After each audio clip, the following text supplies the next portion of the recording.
శిరస్సు, రెండవది టైగర్ శిరస్సు, మూడవది మనిషి శిరస్సు. మూడు తీసుకుని రా అన్నాడు. వెళ్ళాడు. ఏదో ఒక దగ్గరికి వెళ్ళాడు, మేకతో కొట్టాడు, శిరస్సు తెచ్చాడు. అడవికి వెళ్ళాడు, వేటాడాడు, పులి శిరస్సు తీసుకుని వచ్చాడు. శ్మశానానికి వెళ్ళాడు, బూస్తున్నటువంటి ఒక శవం యొక్క శిరస్సును తీసుకొచ్చాడు. ఈ మూడు తీసుకుని వచ్చి రాజుకు చెప్పాడు. రాజా, నీ ఆజ్ఞ ప్రకారం నేను తీసుకుని వచ్చాను. ఈ మూడింటిని రేపు మార్కెట్కి తీసుకుని అమ్ముకొని రా అన్నాడు. మార్కెట్కి పోయిన తక్షణమే మేక శిరస్సు ఎవరో ఒక బిర్యానీ కొనుక్కున్నారు. తిండిపోతులు ఉన్నారుగా, కొనుక్కున్నారు. ఈ పులి శిరస్సు దీన్ని కూడా కొనుక్కొని స్టఫ్ గా చేసుకుని డోర్ పైన వేసుకుందామని దాన్ని కూడా కొనుక్కున్నారు. కానీ ఈ మనిషి శిరస్సును ఎవరూ కొనలేదు.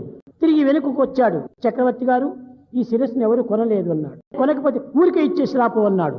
ఫ్రీ ఇచ్చేసిరా అన్నాడు. దీన్ని కూడా ఎవరు అంగీకరించలేదు. అప్పుడు తిరిగి వచ్చి, మహారాజా, ఊరికి ఇచ్చినా కూడా ఎవరు తీసుకోవటం లేదన్నాడు. జీవం ఉండినంత వరకే ఈ శిరస్సుకు విలువ ఉండినప్పుడే మహనీయుల యొక్క పాదముల పైన శిరస్సును పెట్టి ఆ పవిత్రతను నీవు అందుకో. జీవం ఉండినప్పుడే